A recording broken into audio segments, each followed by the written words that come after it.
Good morning, student. I, Kishore Singh Chauhan, welcome you all again in social science class. In today's social science class, I'm going to teach you the second chapter of democratic politics, and the title of the chapter is What is Democracy? Why Democracy? Before we proceed or begin, here on your screen you can see the subtopics which we will discuss in this chapter.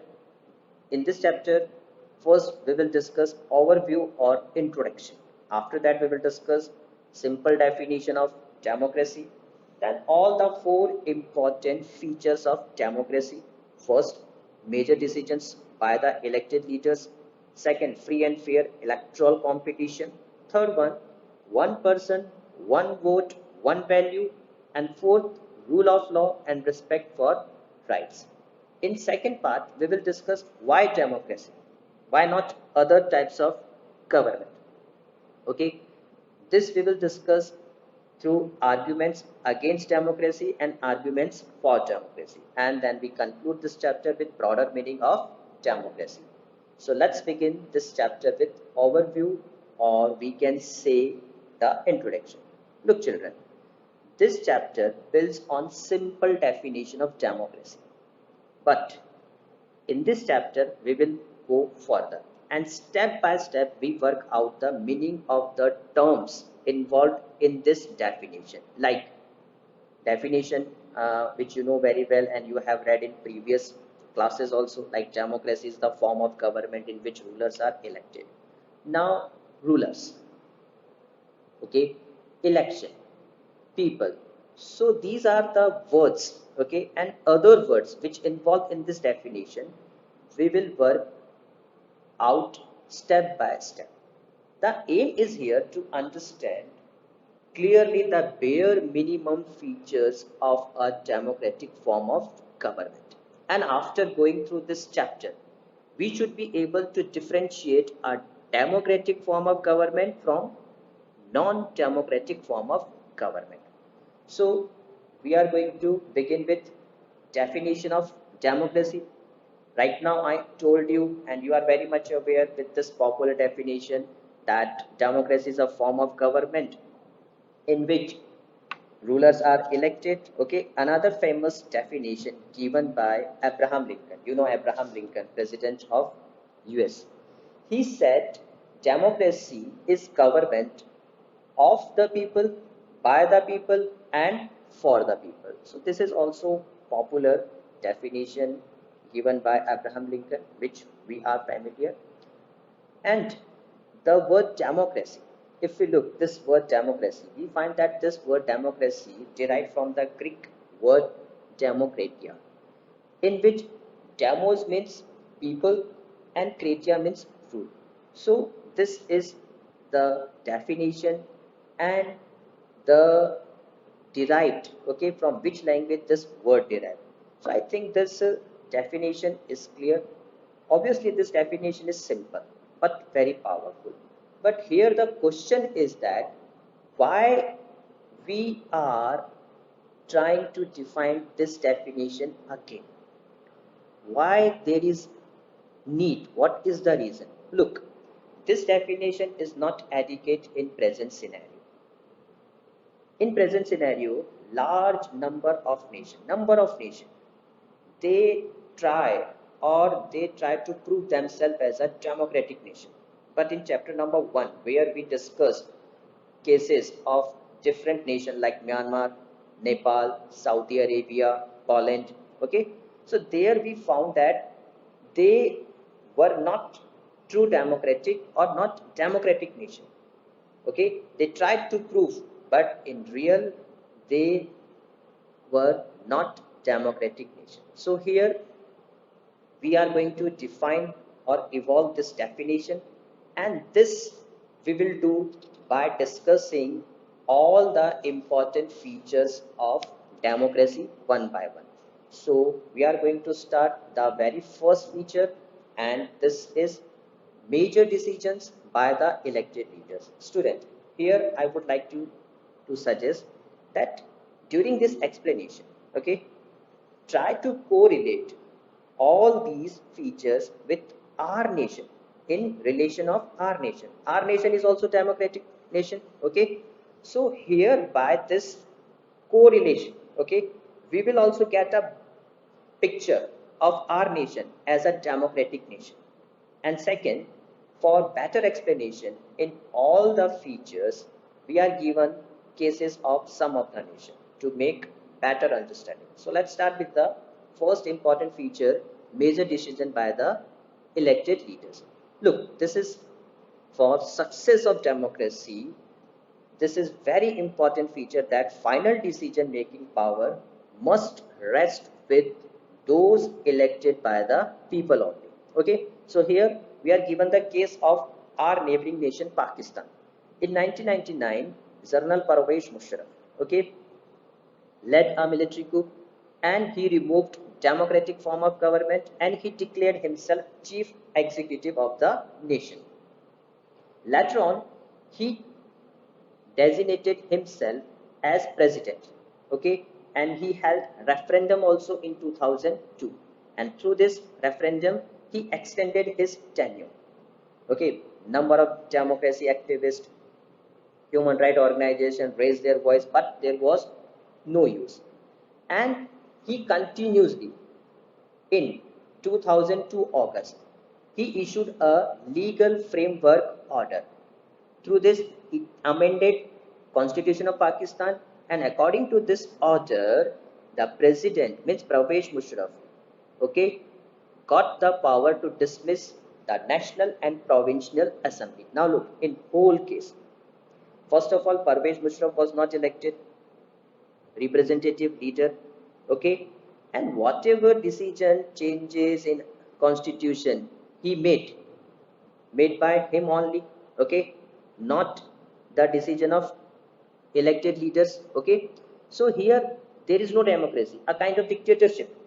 And further, he made National Security Council, and that National Security Council dominated by military officer, and all the military officer appointed by General Parvez Musharraf. So in this case also, military leaders were not elected leaders, and their work was to control, to check the work of elected representative. Now here, General Parvez Musharraf in Pakistan, to show the world that they are following democracy, held election. Election were held, but no democratic way of election. So on the basis of this complete example, we can say clearly that under the leadership of General Parvez Musharraf, or under his tenure, okay, General Parvez Musharraf himself not elected leader, his military officers not elected leaders, they made change in constitution, they took number of decisions, make laws, policies. So that is not by the elected representative. So it is clear that under General Parvez Musharraf, Pakistan was not democratic nation. So it is important feature that for democracy, final decision making power must rest with those elected by the people. Now we are going to discuss the second important feature, free and fair electoral competition. In definition, we also discuss election. So in democracy, free and fair electoral competition is must. Here we will take example of China and Mexico. In China, okay, just like other democratic form of government, election held regularly after 5 years. Okay, but the thing is that only one party, Chinese Communist Party, continuously, okay, formed government, became ruling party, okay, and no other opposition party. Yes, 8 smaller parties were there, but they all allied to this Chinese Communist Party, okay, and in that party some members are elected by army also, some members are elected by army also.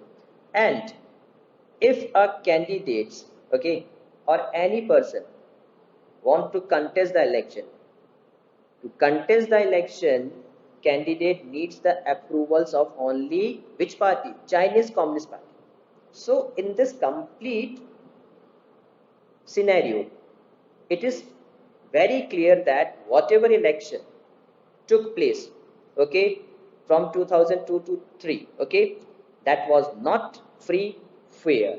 So if election not free and fair, then there is no democracy.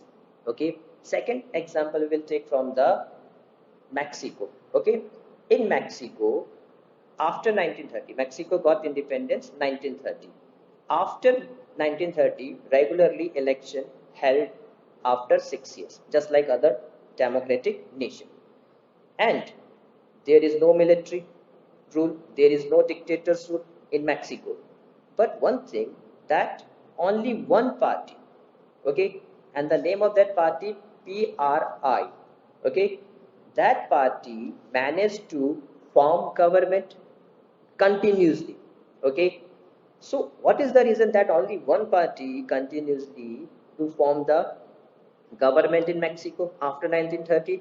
Okay, so after looking all the condition, it was clear that first of all there was no opposition party. Opposition party were not allowed to contest election. First thing, opposition party were not allowed to contest election. Okay, and PRI, the ruling party, known to use many dirty tricks to win the election, means use of government officials, use of muscles, use of money to win the election.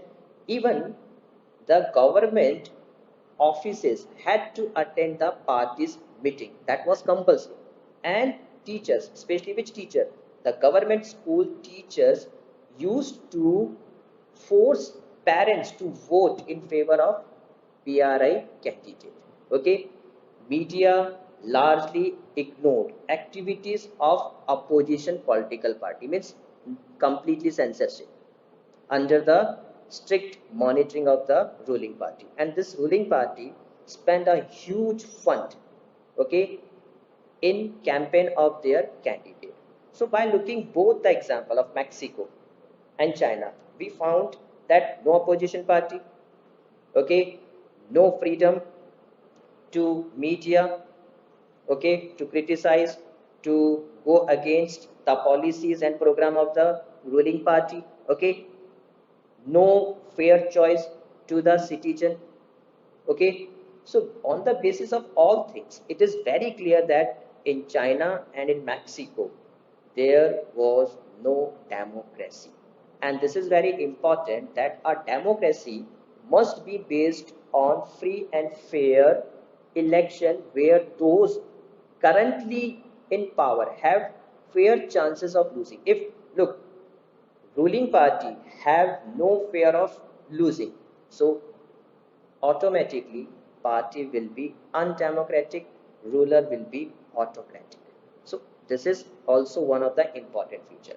Now we are going to discuss the third important feature: one person, okay, one vote and one value. Okay, look, we have discussed and read in previous class also that struggle for democracy was linked with very important demand. And what was the important demand?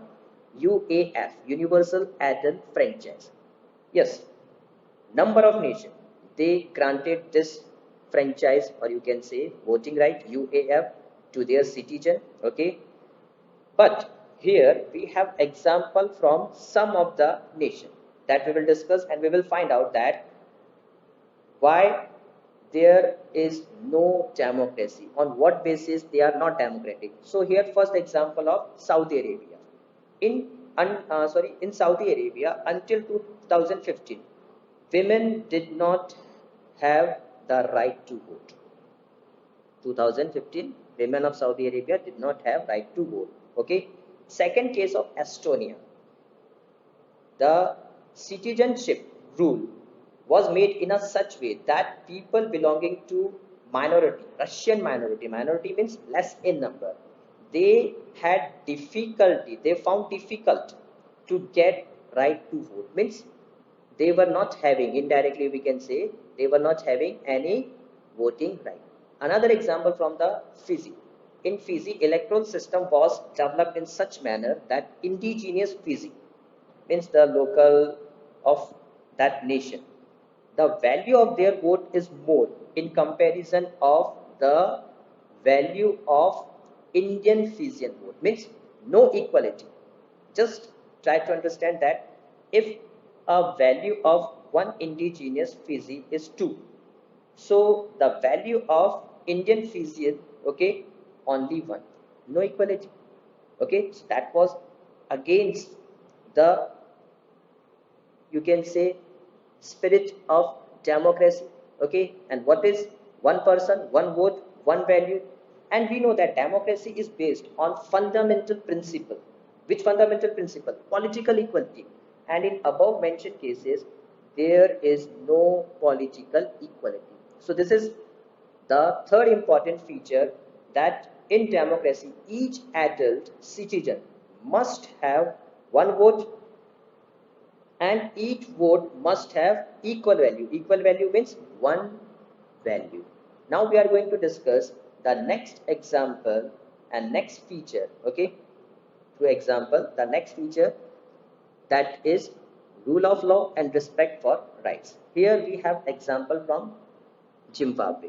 Zimbabwe, which were under white majority till 1980. Okay, in 1980, this nation got independence under the, you can say, leadership of one of the very popular leader, Robert Mugabe, and one party played very important role. Okay, and that party name was ZANU PF. So after independence, this party continuously won the election and formed the government.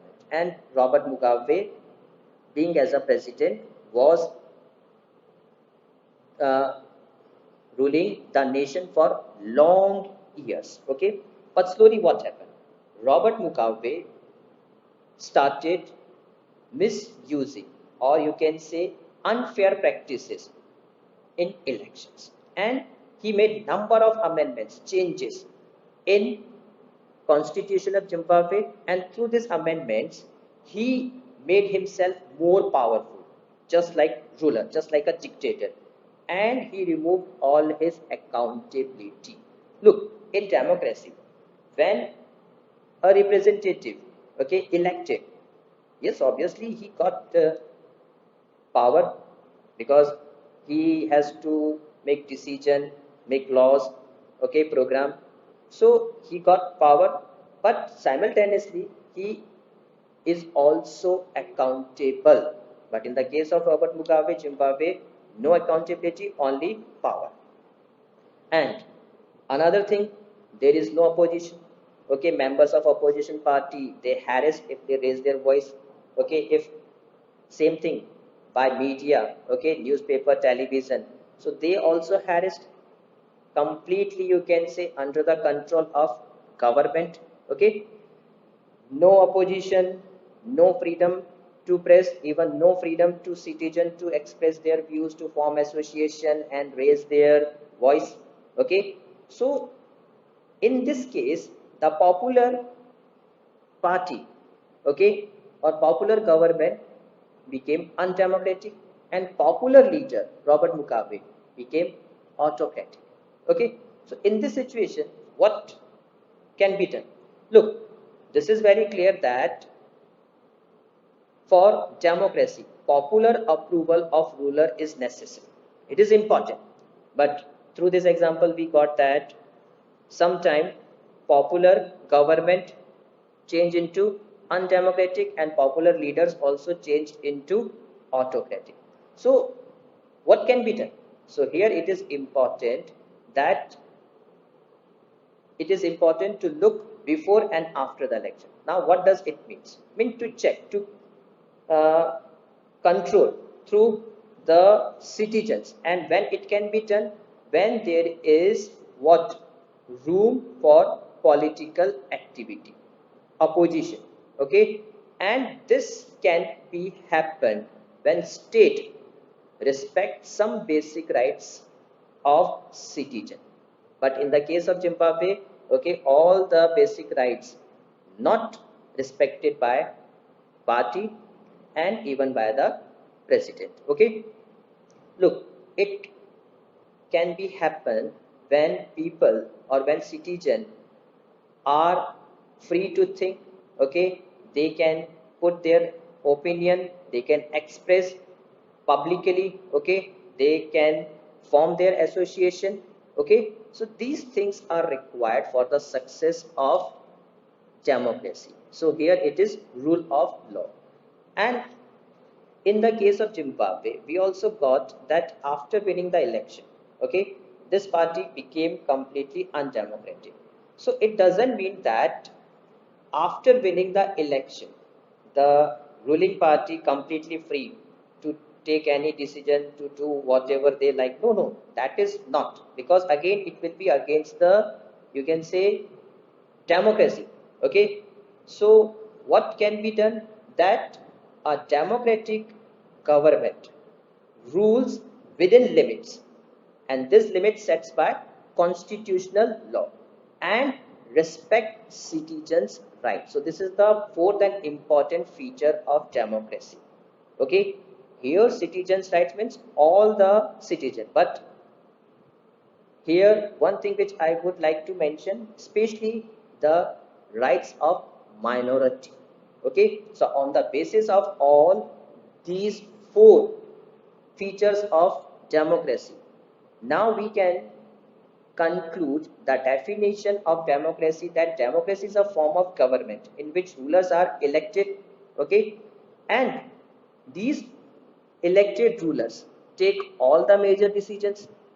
Election offer choice and fair opportunity to the people to change their current rulers if they are not working accordingly, okay. This choice and opportunity is available to all people, okay, to all the citizens without any discrimination on the basis of gender, wealth, education, background. No, equality. And the last, the exercise of this choice leads to government limited by basic rules, means government should work under the limits set by constitution, okay, and respect citizens right, okay. So all these features right now we discussed, okay. Now we are going to continue with the, now after discussion the features of democracy, now we are going to discuss the second part of this chapter, why democracy, okay. Why democracy is becoming more popular day by day, why number of nation, okay, following this democracy, okay, in their nation, why they are adopting this democratic form of government. So this we are going to understand through arguments against the democracy and arguments for democracy. So let's start with arguments against democracy, okay. Here we will find that there are large number of reasons, or you can say arguments against the democracy. So first and important, that leaders keeps changing in democracy. This leads instability. Yes, this is true about democracy.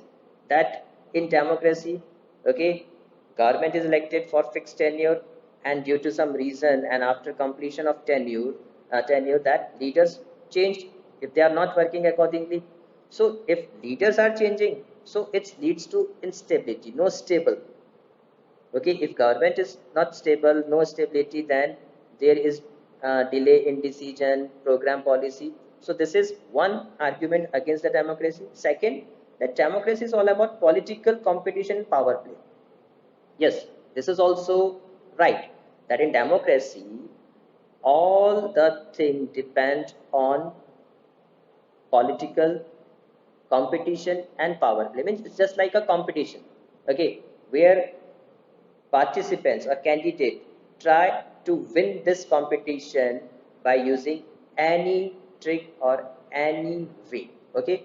And because of this political competition, because of power play, so there is no scope for morality, means there is no scope or place for people, those who really want to serve nation, okay, as a social reformer, or you can say as a representative, okay. Because in election there is no place or no way for those people to win, okay.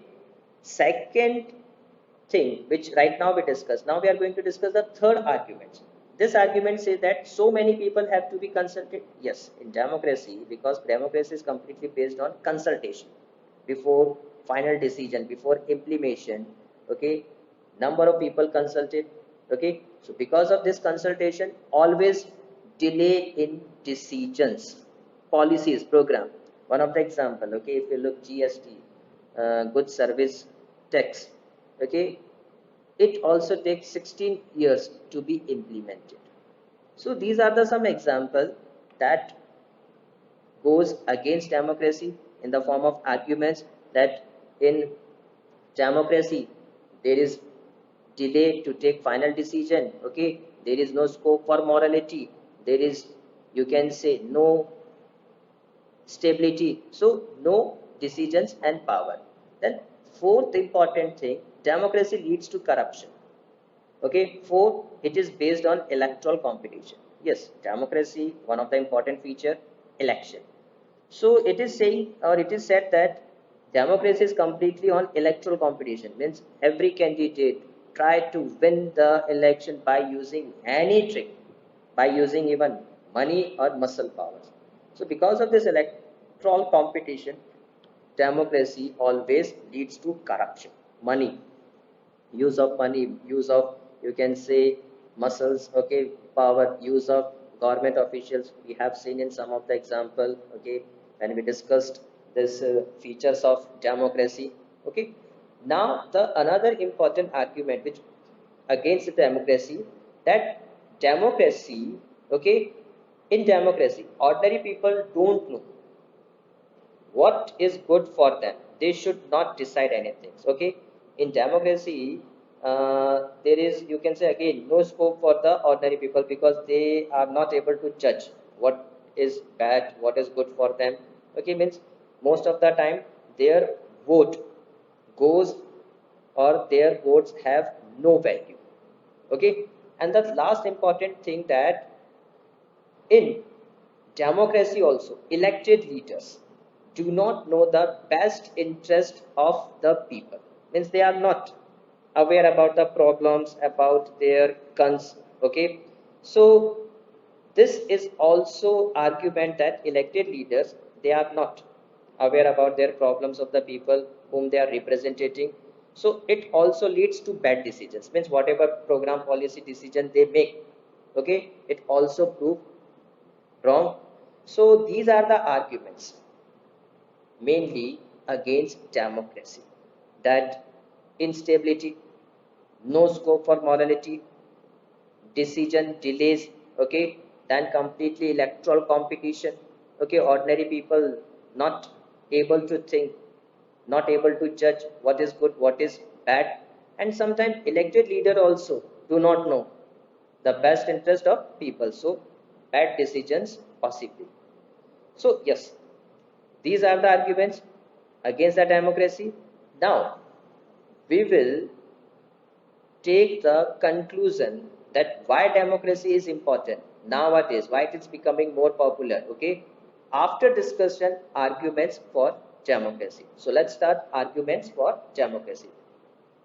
In democracy, in arguments for democracy, here we will start with one example of another, our neighboring nation, China. In China, in 1958 to 1961, there was, you can say, a worst recorded famine. Means a worst type of famine took place in China, and because of that famine, 3 crore people in China killed. And now look, on the same, simultaneously, after 1947, India, when struggling for food security, okay, for the citizens, so India started this Green Revolution in 1960.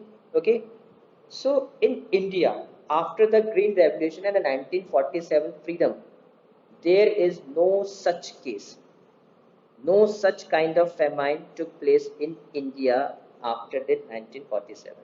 So after the studies by the economists, okay, they concluded that in India this type of situation did not take place till the date. The reason is that democracy is there, and in China no democracy. Okay, so because of this, China in 1958 1961 suffered from this worst famine, and India till the date no this type of incident took place. So what are the reasons? This is argument for democracy, that democratic government is better, okay, form of government, because it is more accountable form of government. So this is first important feature for democracy, that democracy is always more accountable in comparison of other form of government. Look, in democracy we have opposition, we have freedom to citizen to contest, to take participate in election, in government, okay, freedom to media also to criticize, to uh, raise their voice against the program and policy. So when this situation present, so there is no chance of wrong or bad decision, and government automatically work as more accountable type of government. So this is the very first important argument for democracy, that democratic form of government are more accountable in comparison of other type of government. Second important argument for democracy, that democracy improves the quality of decision making. Okay, how it improves the qualities? Look, democracy is completely based on consultation and discussion. Okay, if we take example from our nation, suppose any law or any program policy, before it implemented, okay, uh, it debated, it voted, okay, in both the houses, Lok Sabha, Rajya Sabha, then it goes to president, okay, president, when it when the president gave consent, it becomes law. So it's a long process.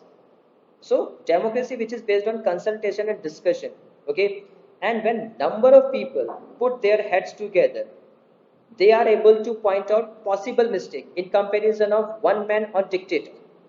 Okay, suppose if we are planning or discussing some policies, so there is possibility that we can take out any possible mistake.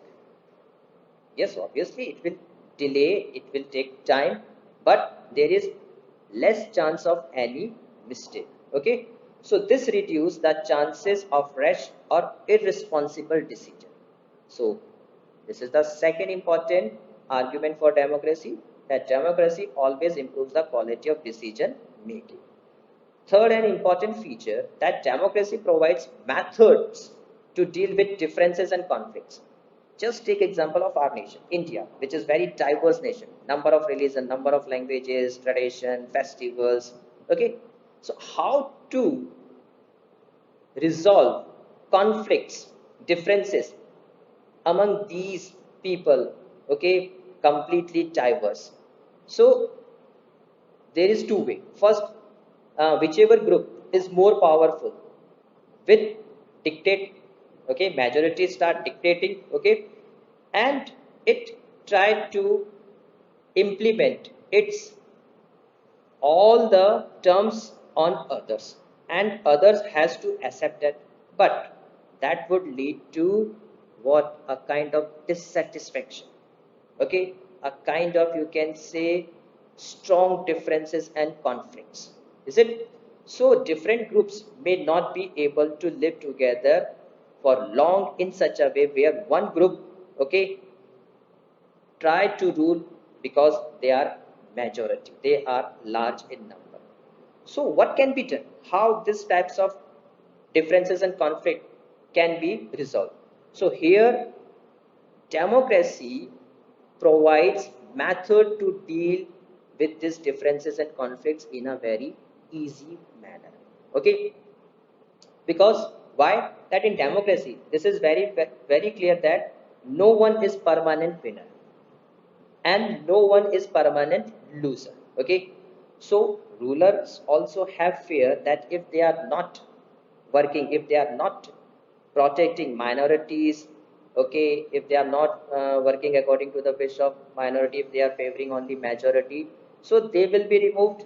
Okay, so this fear that in democracy no one is permanent winner and no one is permanent loser.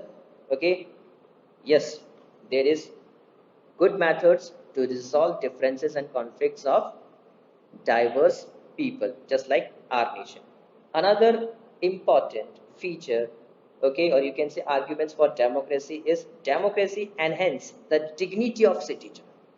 Okay, the three arguments for democracy right now we discuss the effects of democracy on the quality of government and social life.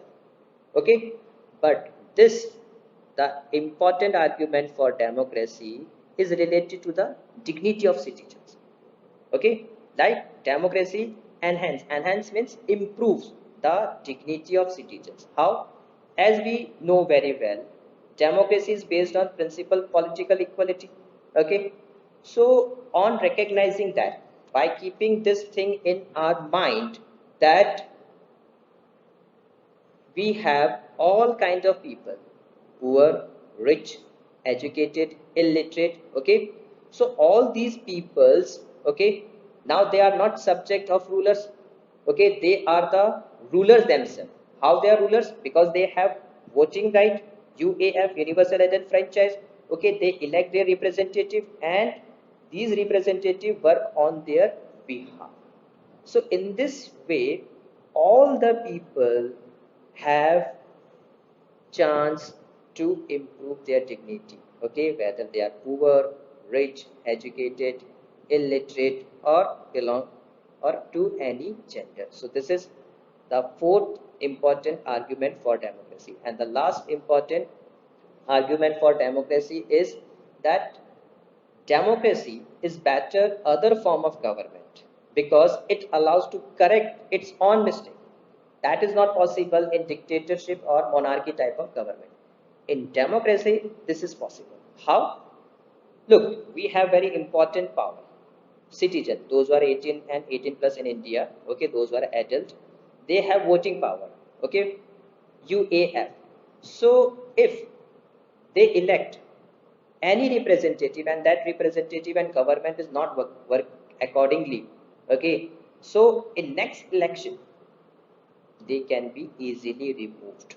Means this is the way to correct the mistake. Okay, this is the way to correct the mistake, and this can be happen only in democracy. This cannot be happen in non-democratic form of government. Okay, so on the basis of arguments against democracy and for democracy, we can conclude that in present scenario, in all the available types of government, democracy is better form of government. Okay, where we have what? Voting right, where we have freedom to express our view, where we have what you can say dignity. Okay, where we have better and quality decisions. Okay, where we have chance to you can say correct our own mistakes. So on the basis of these we can say yes, democracy is in present scenario better form of government, and number of nations are adopting this democratic form of government. Now we are going to discuss broader meaning of democracy. Okay, so in broader meaning of democracy, we will discuss that democracy, okay, in most of the nation, democracy is in the form of representative. Okay, now we will continue with the discussion. Why democracy?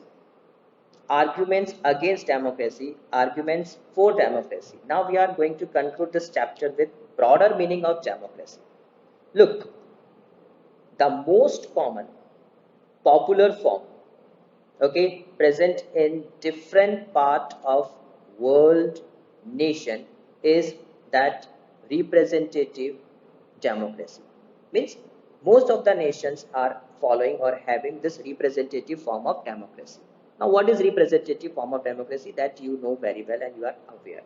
In representative form of democracy, we elect our representative.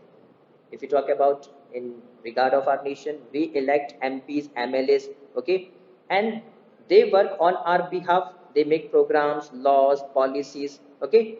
And why most of the nation follows this representative form of democracy? Reasons are very simple. Look, modern democracy involves such large number of people that it is physically impossible for them to sit together. Just take example of our nation, okay, India, which is second highly populated nation and democratic. So it is not possible for all of us to sit together to make law, to make decision, to make program and policy. Okay, that is physically next to impossible. So we have this representative democracy. Second thing, that citizen does not have time. We all are busy in our different areas. Okay, third important thing, that the desire or the skills to take part in all the decision. Okay, maximum of us, we don't have that desire and skill. Okay, we don't have ideas and information about, you can say, foreign policy. Okay, then we don't have about our defense. Okay, about our home affairs. So that is not possible. Okay, so what is the best way? The best way is representative democracy. So most of the nation following this representative form of democracy. Okay, if we look, democracy is not only a form of government. Okay, if we look, then we will find that democracy is present in all sphere of our life. Democracy is present in our family. Democracy is present in our friend circle. Democracy is present in our office area. Okay, example, from your family. Suppose your family involve you in decision. Suppose your family planning to purchase a car and family member ask you to give your suggestion about color, car brand. So that is also a democracy. So democracy is present in all the sphere of life. Okay, now how the democracy can be protected?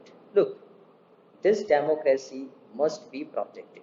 Okay, because this is the most, you can say, important, and you can say best form of government in all the other available, okay, types of government. So this is the duty, and whose duty is to protect this democracy? Yes, we the citizen. Okay, because of democracy we have freedom. Okay, we have voting right. Okay, we have life with dignity. Okay, we have accountable form of government. So this is our responsibility to form the government. So in conclusion, we can say yes, democracy is the best available form of government in present scenario. So student, this is all about this chapter number 2. Okay, hope you got it. Okay, if you have any doubt, you may ask. You are always welcome. Okay, so thank you from my side. Okay, good day, take care.